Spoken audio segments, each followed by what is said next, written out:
Well, good morning and welcome to the kickoff of the Adult Forum for the fall. I'm so glad you're joining us virtually.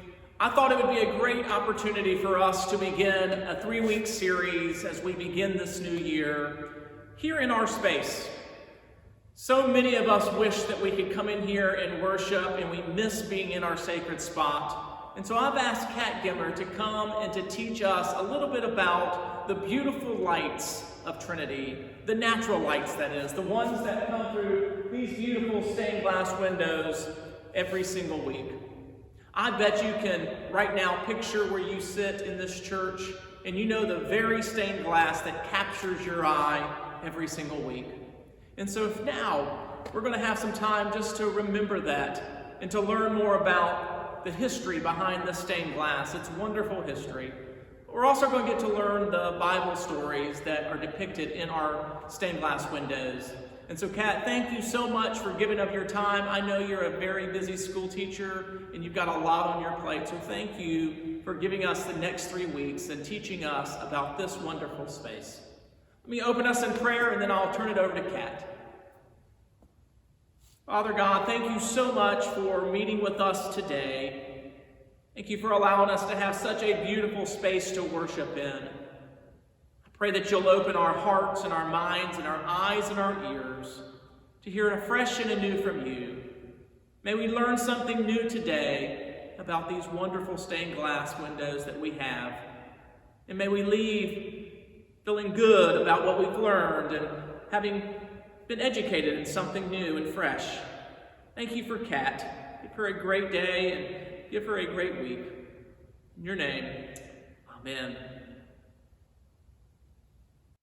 Hi, everyone. Welcome to my home and Trinity Forum Hour. I have to say that I never thought, having done several Trinity Forum Hours before, that we would end up doing it in my house. But here we are, and I'm happy to be with you today. We have a really exciting Forum Hour for you, but before I get started, I did want to tell you just a little story. So years ago, when I was a young Navy wife, my husband, Jim, was stationed at Molesworth Air Force Base in England. And of course, I was very excited to go over because I wanted, while I was there visiting, to study my family history. And so I looked up, just like every American does when they're studying their roots, the Shelton Church in Norfolk.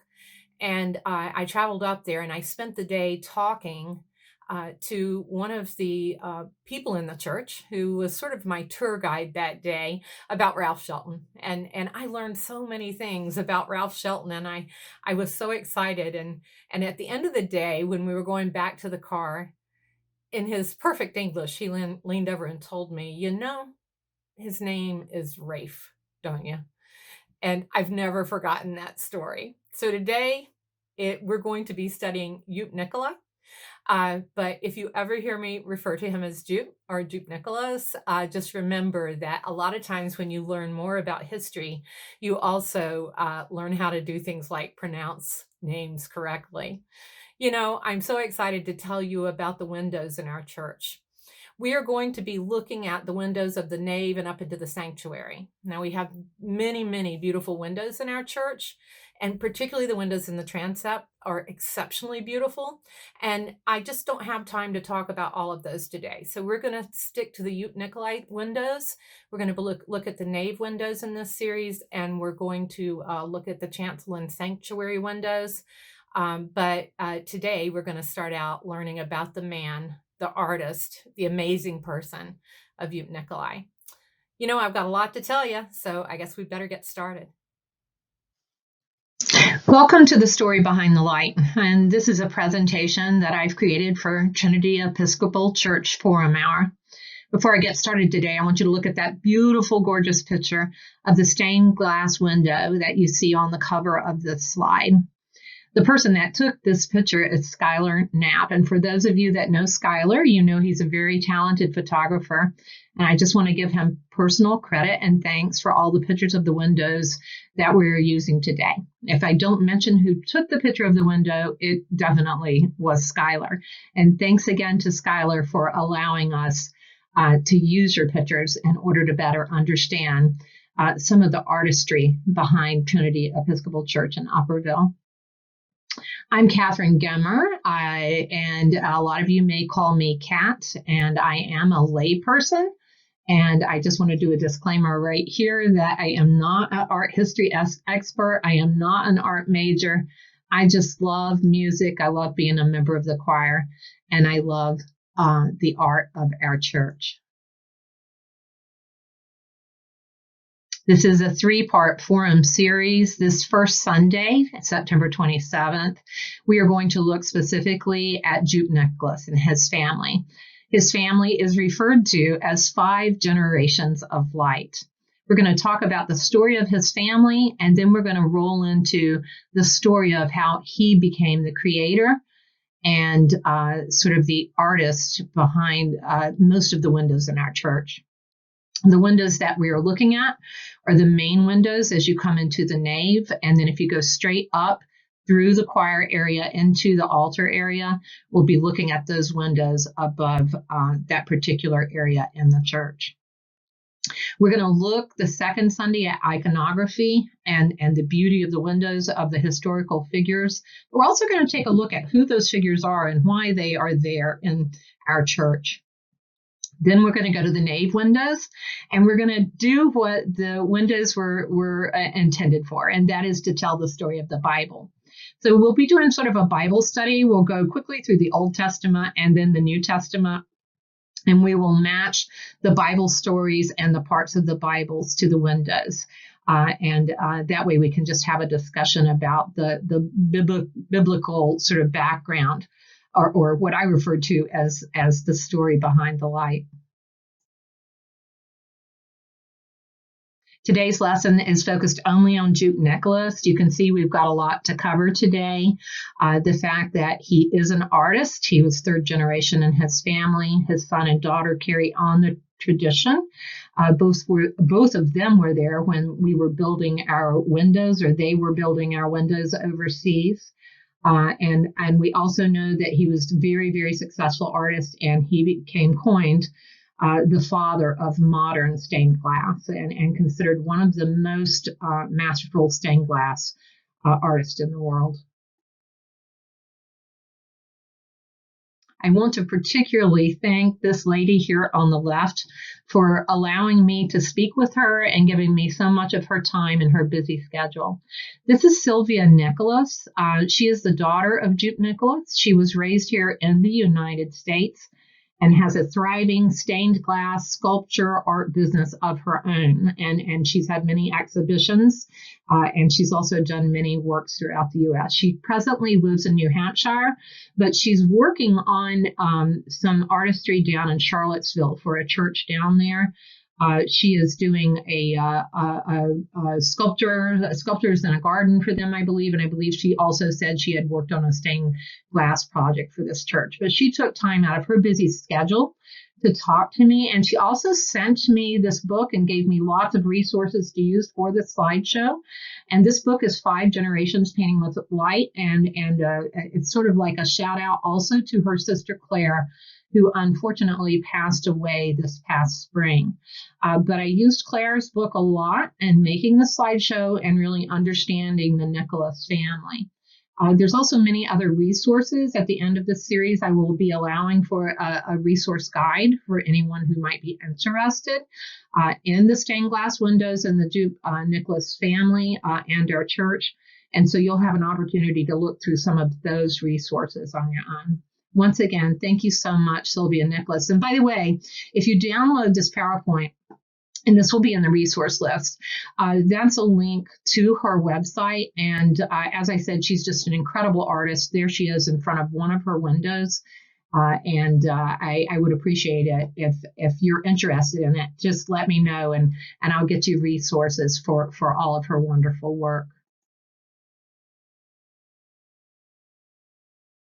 Why stained glass? I think that's, you start looking at all the churches and all of the stained glass, and you have this wonderment, it's like, wow, like every church, Notre Dame. I mean, anywhere that you go, yes, they had painted murals on the walls, they have the frescoes and everything, but it's truly the windows that let in the light. It's the windows that are there that are just so stunning and really set the mood for not only the interior of the building, but the whole architecture of the building. I love this slide right here because Skylar took this picture with the candles, or it's their chandeliers, but you can imagine like in the old churches that they only had candles in the churches.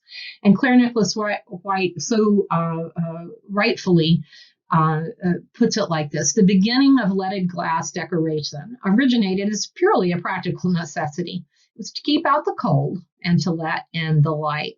And so we can see the light coming through the window here. And in today's world, we have electric lights. But just think of what a necessity that must have been before electricity and before the advent of lights. Biblium pauperum. Okay, this is Latin, and I don't speak Latin, but it does mean the Bible of the poor, or it's sort of a term for that. So another reason that the windows were used in the churches throughout time have been the ability to tell the stories of the Bibles, because people didn't always read, and you didn't always have text and prayer books and things like that. And so the priest would use the windows in order to help teach the Bible. And that's what we're going to do on the third Sunday. We're going to use these windows to talk about the stories of the Bible and just recount them. We'll also learn that there is a field of iconography, of certain symbols and colors that are used to represent things in this storytelling manner. And I think Joep Nicolas is the one that he said at one time he thought of them like being the cartoon strips of the Bible. And he kind of humorously, tongue-in-cheek said that. But we can see right here, this is the creation. This is Genesis in this particular slide. And then we see the serpent with Adam and Eve. And so the stories continue. Its energy is daylight, bright sun, or soft gray skies. It depends only on God. I love that. You know, the first time I thought of doing this series, I was sitting in the choir during Mrs. Mellon's funeral. And in the funeral, Bette Midler came to sing. And Bette Midler was her friend, and she wanted to sing for her. And as she was singing, it had been raining all morning. For those of you that were at the Mrs. Mellon's funeral, it had been raining all morning. But as she was singing, the sun just kind of came out from behind the clouds, and I was sitting there in the choir stall, and the rays of light just like came beaming into the church. And I looked across that congregation that was just totally packed, and you could just see the beams of light coming into that church. And this quote reminded me of that, because that was pure energy. And I just thought to myself, okay, this was Mrs. Mellon's vision. This is what, Paige Cross was the architect. This was their vision. But that vision had to be executed by a master artist, and that artist was Joep Nicolas. He's the one that allowed the windows to do that. He said somewhere in one of the letters I was reading from him, and I think it's in, I'd have to look it up, but it's in one of the Glass magazines. They printed a letter by him, and he said, you got to be really careful and work with the architect, and you don't want to have the windows too dark, and you don't want to have the windows too light, because it has to be just perfect inside the church. And so it's all about the colors and all about the choices that are made for that. Well, I did want to tell you about the Nicolas family, and this is where the family began. This is the story of our Trinity windows in a way. It started with the firm of Nicolas and Sons back in the mid-19th century, or the mid-1800s.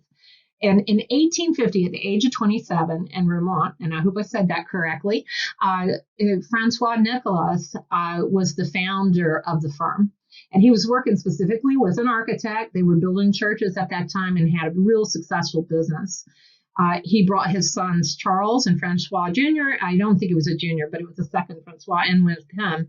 And when they did that and they joined the firm, they had up to 55 craftsmen at that time. They were all painting windows, all the romantic style, all in the area, and they had a thriving business. And this was the business that Joep Nicolas was born into. So Joep was born in the late 1800s, in 1897. And he was the third child of Charles. Charles was quite the businessman. And, he just didn't have a bit of interest. He was very good at stained glass making, but didn't have any interest in going into the business. His father was successful and sent him off to school. He studied philosophy, and he loved art. He studied art history. And he didn't get his degree, came back home. And so his father tried sending him to law school. And I love this quote: "I could never have been a lawyer or sit in an office. I always have to do something. I can't sit still." And another quote I have about him from that time, that's directly from him, is, "I must get rid of this inherited need to see things in transparent color." And I always think about that when I look at Sylvia and videos about her and her work. I look at Joep Nicolas and his work. I look at this picture right here, even though it's in black and white. He's in front of these colored glass panes, and that's what he looked at all the time. He liked to work in natural light, so he would have the windows up that he was painting in the natural light so he could see what the light was doing. And he always thought that way. After he came home, after he figured out he wasn't going to be a lawyer, he decided, well, maybe I'll do stained glass. Now, I don't know if that's exactly how it went, but I do know that he did decide in 1925 to enter into a very famous Paris exhibition. And he entered what is referred to by the family as the St. Martin window. And this is the actual window. It's in a museum, I believe, in somewhere in Holland right now. But this is the actual window that he won the grand prize with.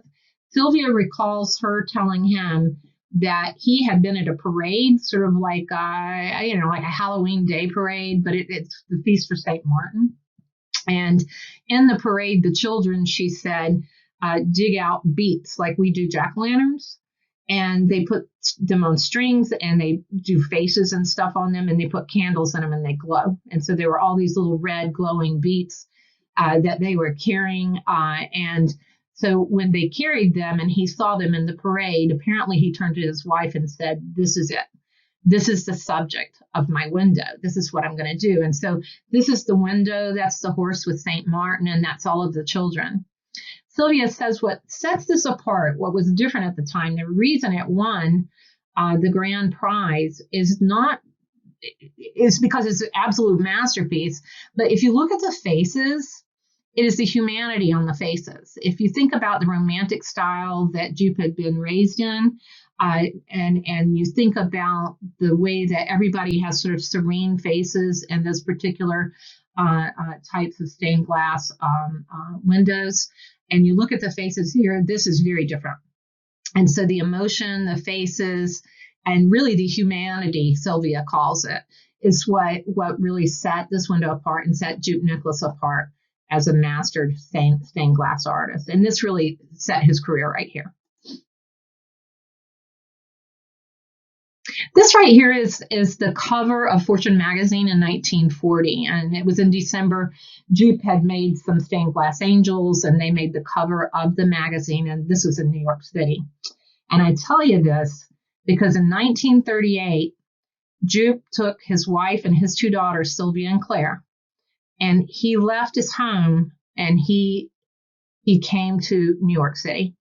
And he did that because of the war. Many people were doing that, and he took all the money from the family business. He put them in West 67th Street, and Sylvia remembers it as being just a really difficult financial time for her family because they had a really good financial situation in the Netherlands. But also she remembers it of being almost like a retreat. She remembers artists coming in and out, like Dali and Max Ernst and people like that. And she called it a nucleus of intellectuals, and they're very familial. They leaned on one another, and it was a great period of growth for both her and Claire. Claire became a famous author and poet in her later years, but it gave them a lot of contacts and a lot of sort of early influence in their lives. But as stable tour chair for several years at Trinity, I also had to put in here that she recalled the horses because they lived right above Central Park. And when she would eat dinner, she would look out at the horses. And that's one of her favorite memories from that time. When Joep was in New York City, after going through a few years of hard times, he became involved with the Rambush decorating firm. And Harold was the one that he was most significantly involved with. And so as interior designs were done for churches and theaters, they would use Joep Nicolas to actually make the windows. I think in all, he did like 22 churches in the United States, oddly enough. Our church wasn't done in the United States, but he was very famous. This is a picture of a window that was featured in Life magazine in 1942. And Joep Nicolas was the star artist of that magazine article. And it says, and I quote, "Noted as Europe's foremost designer of stained glass, he came to America with his Belgian wife and 2 daughters because he said he had a premonition of the Nazi invasion." Joep Nicolas called this his retreat into the wilderness. He wasn't used to the capitalism of the U.S., and he wasn't used to his stained glass not being looked at as artistically as perhaps he had been accustomed to in his homeland. He was very, very successful in the United States. He never was without work. He always made a good living, but he always longed for home. So finally, in 1958, 20 years later, after the war, he was needed at home. The cathedral had been bombed and they wanted to renovate it and restore the windows in it. And so he finally had been back and forth between the Netherlands and the United States for a number of years. He'd even moved out in the country in New York to get away from the city and the big city life. And then he made the decision, he and his wife moved back. And so that was right before he did the windows for our church, and he already was at home full time.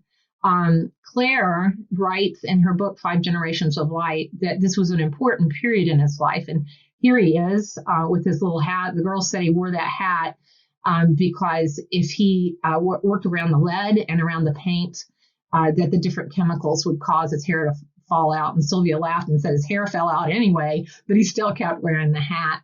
But this was his greatest commissions. And I put this particular window up here so that you could see how modern his style became and how it changed over the years. I want to talk about the installation of our windows and the creation of our windows. So the windows we're looking at are these in the nave, the big ones, and then those as you go up into the altar area. The windows were intentional, and I can't find any records on them. I want to thank Eleanor Crane at Oak Spring Foundation for actually going through the archives they have in the library there about our church. We also have historical records in our church that I went through, and I just can't find anything about the commissioning of the windows. What I did find was a letter, and in the letter to the rector in 1959 and to the vestry, Mrs. Mellon was talking about the building of the church, and I quote her, "The church was designed to show reverence for God. The sun shines through the windows, casting shadows on the stone."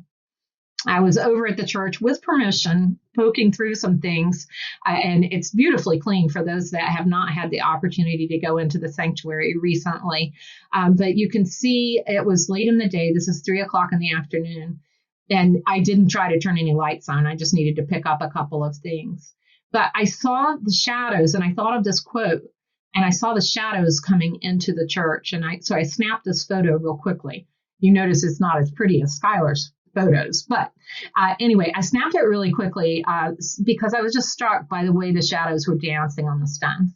And it really reminded me of Mrs. Mellon's vision and her dedication to not only art, but also thinking as far as to think about the way that the light reacts with the artwork. And I would include in that artwork, the stonework, the pews, everything. This is a picture I found in our historical records, and this is of when the church was first built. In a minute, I will credit the photographer for this, but it was back in 1959 when this picture was taken. The windows were already installed at that time, And I would like for you to note that the round window that you see up there is not the Tree of Life window. That's the memory window for the Mellons. That was just antique stained glass of different colors, mostly grays and violets. And I have a feeling that window must have come from the Nicolas family too, because it's not got any paintings on them, but it looks like the antique glass that they used. But here are the windows right after they were installed. And we know a few things about it. We don't know how they were commissioned, but we do know that they were commissioned in the Netherlands and that they were created and painted there. We do know that Sylvia worked on them. She remembers working on this project. You didn't work on them for like a month or anything. It took months to finish a project of this statue. But she remembers that. She said that she would help with the cartoons and she would help with some of the colors. But her dad painted every single window in our church, and he painted them freestyle, which was unusual. He just had that unique ability to do that. And then the other thing is that glass, and that's why I think the round window may have been the same glass, was collected throughout the countryside. A lot of the antique glass came from Germany at that time. And these would be like old greenhouses and things. They were looking for a specific kind of glass. So they didn't use new glass in our church. They actually were using antique glass to make the windows. As I said, we don't know how the commission was done for the church. My first thought was, it must have been through New York City because Mrs. Mellon, had ties there, Mr. Mellon. But Sylvia just has a feeling that it could have also been the Lamberts, and it could have been the Lambert connection. And there are two connections possible for that. One would be the Dutch banks, and the Lamberts were very much involved in owning those banks. And also in Germany, the antique glass was being used by glassblowers that were also the Lambert family. And so Sylvia, I had asked her, well, who do you remember, Mrs. Mellon asking your father to do our windows? And she's like, I don't remember, she said, but for some reason, I just think there's a Lambert connection there, that it didn't happen on this side of the ocean, so to speak. So this is a look at Joep Nicolas, and I don't have time to show this video today. We may start the next lecture with it, or we may have it as an aside, a link that you can choose to look at. But I love this video that is attached here on the slideshow, and I really would like for you to watch it if you have time to do that. It's only about 4 minutes, but it's all in Dutch, by the way, so I can't understand a thing of it, but I love to watch it because it shows his studio while he's working, and it kind of is like a little biopic. It's like a little biography about his life and his works. And so I think it's very interesting to watch. So if you download the slideshow and you want to watch it, or in the resources, I can have links for you to watch it. But here we have him very, very happy back in Vermont, back in where his home is. And this would be a Nicolas studio. This is what it looks like. And I put this on there for everyone to understand that one person doesn't make this windows. It takes a lot of people working in a studio. And so Sylvia would have been working in there as his apprentice. She helped with the painting of the windows. But you can see you had to have workers that cut the windows, workers that did the lead on the windows, et cetera, et cetera. So that was sort of fascinating for me to look at what a workshop it takes in order to make the windows. So I know the windows were made in the Netherlands, but I have no idea, and I have no record anywhere that I can find of who installed the window. Over on the left, we have the builder. He probably knew who installed the windows, and his name was Robert Handback. I know that he started the project in 1955, and I think I've seen some records of maybe his son helped by the completion of the church in 1960. Don't quote me on that because I'm not actually sure. I also know that Joep Nicolas made these windows in the Netherlands and never saw them.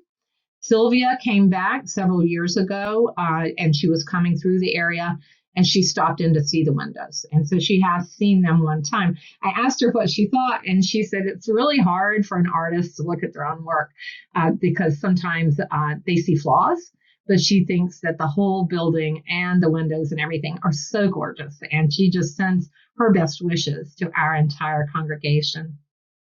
We also know that the windows would have been one of the last things to be installed. I mean, you don't want to be putting them in while you're putting in rock, right?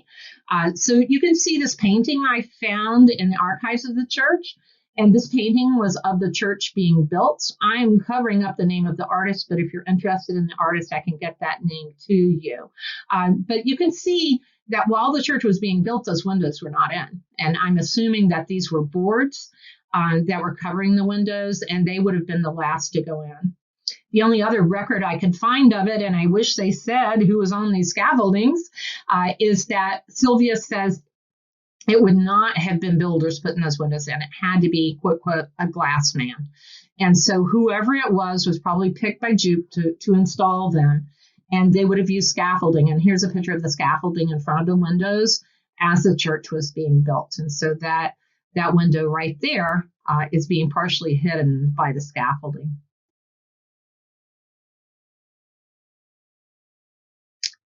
An interesting thing that I learned, and I never thought about, was that stained glass window makers work closely with architects. So the architect of our church, the very famous Paige Cross from New York City, this is showing you the elevations, and here's the windows. I believe this is on the south side. I'm looking at that to make sure that I'm right, and I think I'm right. But to make sure that the windows are appropriate.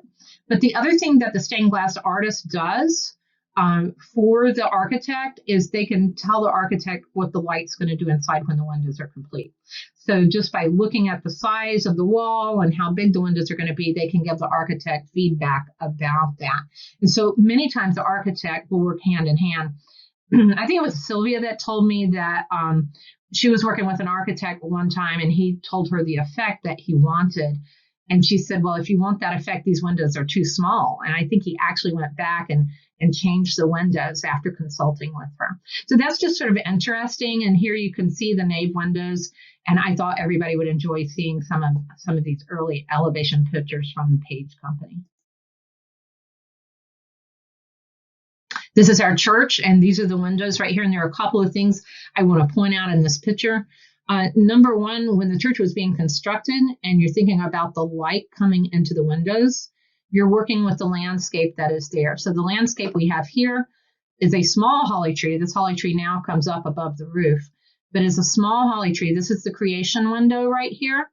And that small holly tree was, of this landscape size, and also this shrub right here that we have. So the light, because this is the north side of the church, can fully come in. You can see the light hitting these windows right now. If you think about our Bishop's Garden today, that light is entirely changed. We have some trees there, and it might be something in the future we want to talk about as we talk about the look inside the church due to the light outside of the church. I still cannot understand why Providence decided or even tolerated that I should make all these square miles of glass windows. That's Joep Nicolas. And you think about all the churches he did in the United States, and then he went back to the Netherlands and he did windows there for the rest of his life. And we're so fortunate that here at Trinity, we got to have Joep Nicolas make our major nave windows and also those windows above the altars. It's just an amazing artist, an amazing history. I also want to point out this is a little handwritten note from Sylvia to us saying the same technique and skill is used by me today. And so she learned everything. Some of her first windows were working on our windows, our Trinity Episcopal windows. And everything that she does today, she did at the time that she worked on the Upperville windows. And then she also pointed out that antique was always coming from Germany. I promised to tell you who the photographer is, circa 1959, Louis Reams of New York, New York. Whoever has been given the spirit, the will, the talent, let him tackle this art form. Glass is a willing substance that God has not for nothing allowed us to discover. I hope today that you've learned a lot more about stained glass windows. I also hope you've learned a little bit more about Trinity Episcopal Church. And I hope you'll tune in for the next two sessions that we're going to have. They're more content-oriented and more biblical, sort of in proportion like that. But I think I want to start out with the Spirit of the Light. because I think the story behind the light is the storytelling ability of the Nicolas family. I thank their family for the contributions that they made to our church. I give thanks every day to the foresight that Ms. Mellon had and Mr. Mellon had in hiring the Nicolas family to give us windows that are timeless and exquisite. Every time when I return to Trinity Church and get to sit in my choir pew Sunday, I will think of the Nicolases from now on.